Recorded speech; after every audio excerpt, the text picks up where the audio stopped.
You walk out in the halls of the school, and the word of choice is faggot.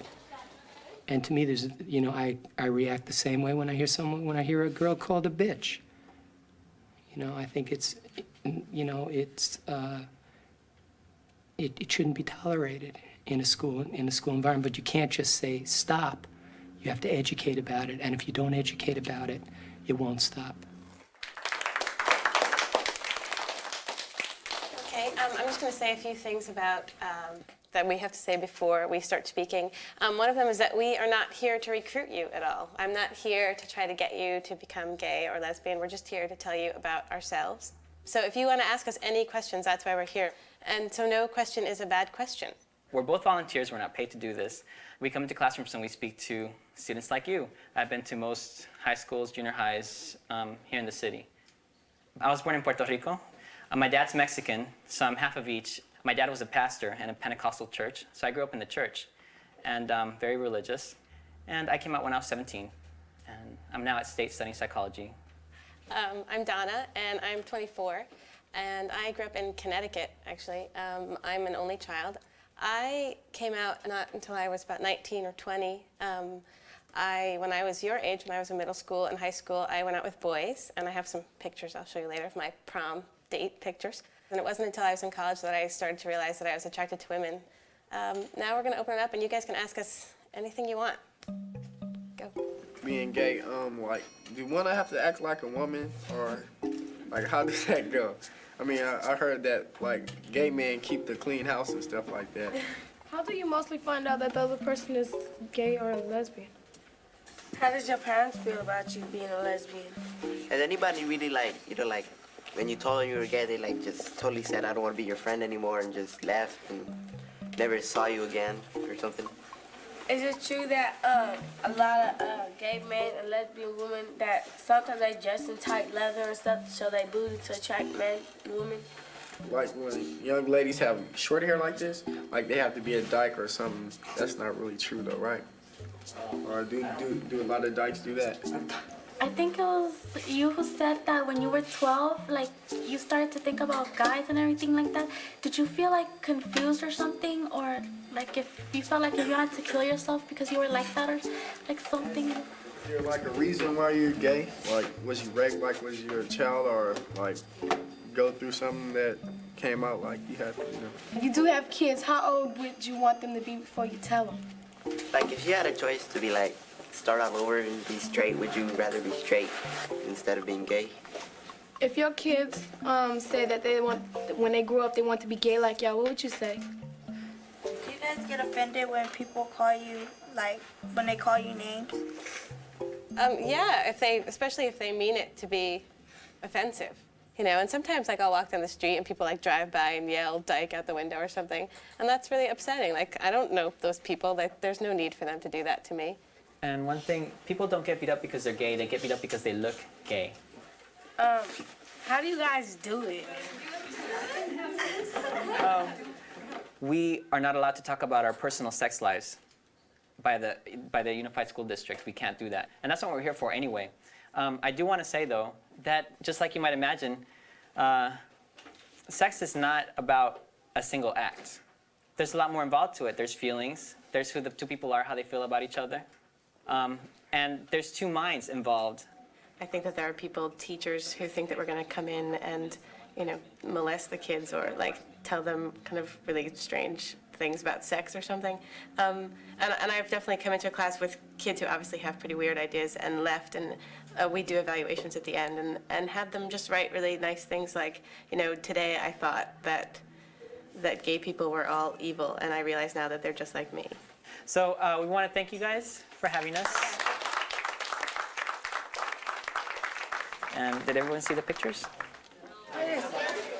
That's you? Yeah, it's me. I had long hair then. Look different. Yeah. A lot of times when parents or administration say there's going to be gay people coming to our school, they make it sound like our school is gay-free, and here come these people from this tribe that we don't know, and they're going to come in here, and this is taboo. But obviously I was a child at one point, and obviously I was in school, and I didn't have those role models. And so when I think about it, I think, no, you're not bringing something that's strange into the school. You're bringing someone to be a role model for people who are, there are gay gay students in this classroom. To what extent have there been changes in what you think? And also, have any stereotypes been broken? Yeah. And I was like, they're gay? I mean, they look straight, just like other people here. They look straight. I was like, well, I guess, you could never really tell until you meet them and, tell them about you. You can never really tell. Another stereotype is that some guys that hang around with girls, they'll think he's gay, but, he's not. Yeah. I thought all gay people are like white. I mean, I feel bad saying it, but then that's what I thought, because mostly gay people I see are white, and then That's where I got it from, because mostly on talk shows, they mostly have white people on there that are gay. So that's what I actually thought. So then again, that kind of changed my little figure about it. Not all gay people are looking for sexual experiences. Not all of them want to go hit on people, try to do all that stuff. It should be mandatory, and I think that it's a healthy way of teaching students to respect each other, understand each other. Academics are definitely important, but we also want them to develop to reach an understanding that they can resolve crisis without becoming explosive. They need to understand it so they can move on to learning. If the educational system doesn't deal with those issues early on, then there's bashing of gays in the streets. William Kiley arrived in court still wearing a neck brace nearly 2 months after he was the victim of an alleged gay bashing. Central to proving the attack as a hate crime are the words Huff used. What was he calling you, Kiley was asked. He's calling me a faggot and a queer as he's pushing me on the shoulder. He's telling me, let's get it on. In New York City, for example, such violence rose last year by 110%.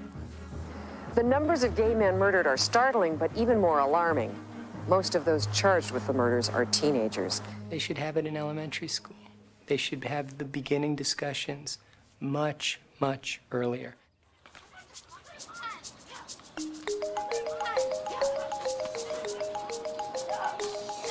Okay, let's look at this and see what we got. Where else do you think we need some more words or some more ideas? Oh, And how do they figure out that you're gay? Yeah. well, that's a very good question, and that actually goes into what we're going to do next. I'm going to talk about a couple of these people right now and show you some pictures and play some music. So the first one I'm going to talk about is Michelangelo. His picture's up here. And you probably know who he is because he's one of the most famous artists that ever lived in the world. And he made this sculpture, which is called David. This poster has been hanging in our hallway as you walk down the stairs for a long time, so you probably will recognize it as soon as I turn it around. It's a poster of a painting by a woman, a painter who's from Mexico, and her name is Frida Kahlo.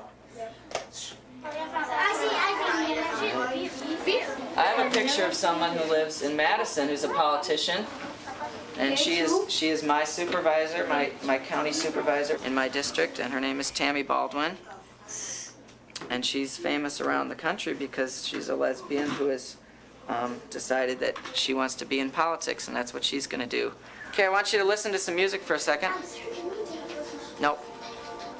Don't sing along. Shh, just listen. Everybody know this song? What is it, Tina? Can't remember the name. You say it. The Circle of Life. Right. What movie is it from, James? What movie is it from? What? Anybody know who's singing? I said, who's singing? Stacy. Elton John. I've Right. heard this a billion times. Great. Did you know that Elton John was a gay man? No. Now you know.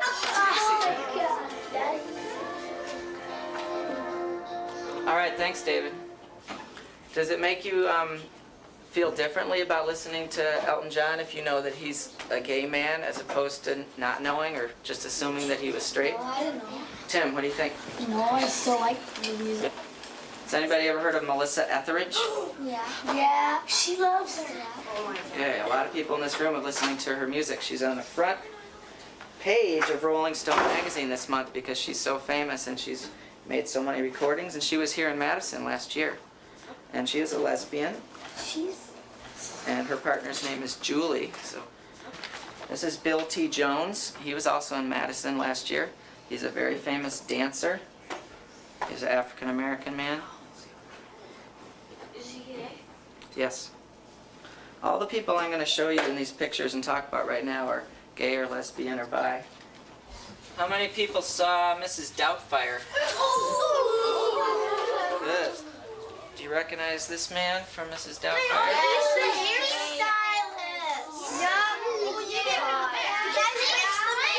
He's the one who does the makeup to make Robin Williams into Mrs. Doubtfire. His name is Harvey Fierstein, and he's a famous actor. He's a very good actor, and he's a gay man. What about Married with Children? Does anybody watch that? Okay. Her actor's name is Amanda Beardsley, and what's the name of her character? Let's see. What? Darcy, right? Marcy, right? Yeah. Yeah. So there are lots of actors and actresses, lots of artists, lots of politicians, lots of musicians, lots of people who do all different things.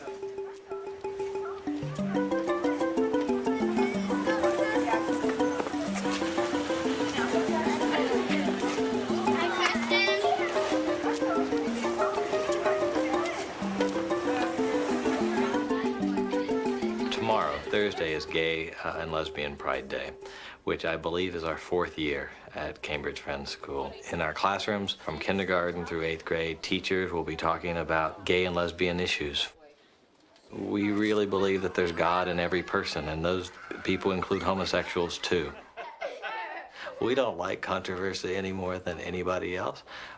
I'm a little worried about that, but not too much. I was interested with my first grader because I asked her a couple days ago what was happening on Thursday. And she said, well, it was Pink Triangle Day. And I said, well, what's that? And she said, it's a holiday. And I said, well, what's it celebrating? And she said, I don't know. And I said, is it celebrating Gay and Lesbian Pride Day? And she said, yes. And I said, well, what's gay and lesbian? What does that mean? And she said, I don't really know. She said, but it's different than what you and Dad do, is what she said. If you want to make a comment when we're reading the book, just raise your hand so we can get to it, okay? The book is called Asha's Moms, or Mums, really. Okay, we'll take comments and questions at the end of the story. Here we go. Asha's Moms. My class has been talking all week about the trip we're going to take to the Science Center. Some of the children, like Terrence and Elsie, have already been there. My teacher, Miss Samuels, gave us a form to take home. Our parents had to fill it out and sign it so that we would have permission to go on the trip. I gave it back to her the next day. Just before break, she asked to see me. She wanted to know which of the names on the form was my mom's. I said both. It can't be both. Can't have two moms, she said briskly. But I do. My brother and I have two moms, I protested. Corrine and Judy were listening to me. Take the form back home and have it properly filled out, said Miss Samuels. You can't go on the trip if it isn't. Now, if you were Asha, how do you think you would feel? Why is that, Jamila? Because they said you shouldn't have two moms. Because the teacher said you couldn't have two moms? Isaac? Well, her teacher probably didn't know, and she wasn't very open-minded or something. Maybe their teacher knew about having two moms and being lesbian, but she didn't like people like that. Can you describe a little bit more what you meant by open-minded?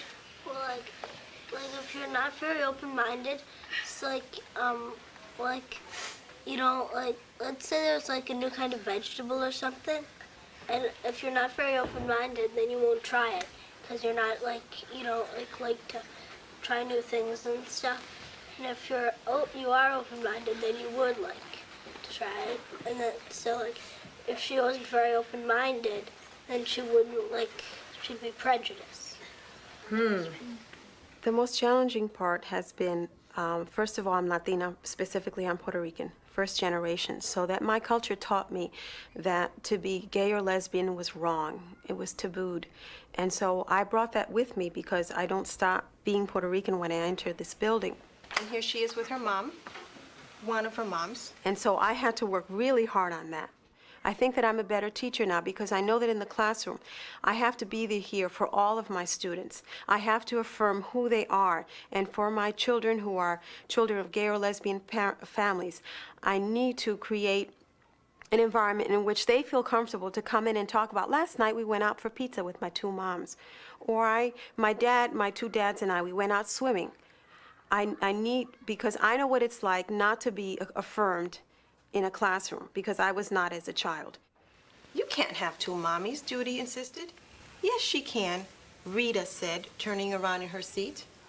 Just like you have two aunts and two daddies and two grandmas, yelled Diane from across the room. Diane likes to yell. So what happened here? When Rita turned around and said, yes, she can. What happened? Yeah. Her friend stood up for her. Her friend stood up for her. Jack? Well, I know two men who are gay. Mm-hmm. People who are gay. And they're friends of yours? Mm-hmm. But one of them used to, he lives far away from here. You know, today might be a real nice day to send him a little note and talk about what we did at school, and then we can ask your parents to mail it for you. Is that a good idea? Mm-hmm. Okay. Mm-hmm. Go ahead. I think I know somebody, one of my stepfather's friends who I think is gay. I'm not sure because they both live in the same house in the same area and they sleep together. Uh-huh. Chances are. But do people sometimes share houses? Yeah. Even if they're not gay or lesbian? Yeah. So you need to talk to your family about that maybe, because I'm not going to make any guesses. Daniela? Do you believe I have two moms? What'd she say? Say that again. So, Do you believe I have two moms? do I believe you have two moms? Yes, I do. But you're very happy to have your moms here today. Yeah, I can tell. Think about if you personally yourself have ever heard anybody using a word that would make a gay person feel bad or that you think would be really hurtful to a gay person. And think about how it made you feel. Benji, do you want to say anything about that? Well, once when I was in the store, there's these like little action figure wrestlers. Yeah. And I don't know whether this would be hurtful to a gay person, but like a kid looking at it said like one of them was gay, but I don't know why he said that. How did you feel when he said that? I don't know, because I don't really know whether it'd be hurtful to a gay person. Okay, let's say that's an interesting one. We'll think about that. Anna? My brother's friend, I don't think he knew what it meant, but he just said to my brother, "You're a faggot." And I didn't really know what it meant because I was young.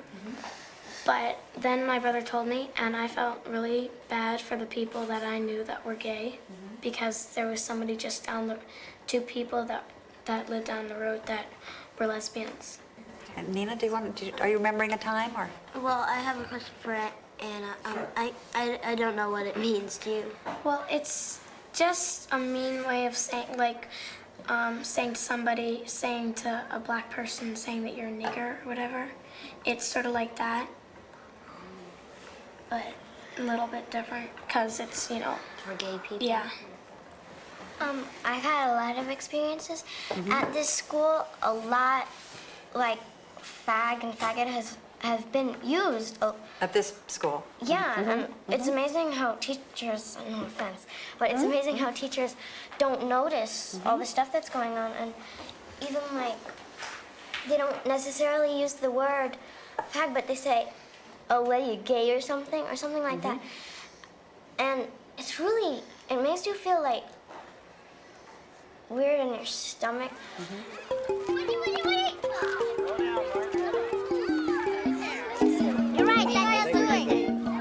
I think this looks like you, Margaret. I already said that. Yeah. What about me? I don't think that it's appropriate that values only be taught at home. There are social values as well. There are community values. And when you allow a child on a playground to hurl an insult at another child, or to say your mom is queer, or to say those sorts of things without addressing the issues is, I think, unconscionable.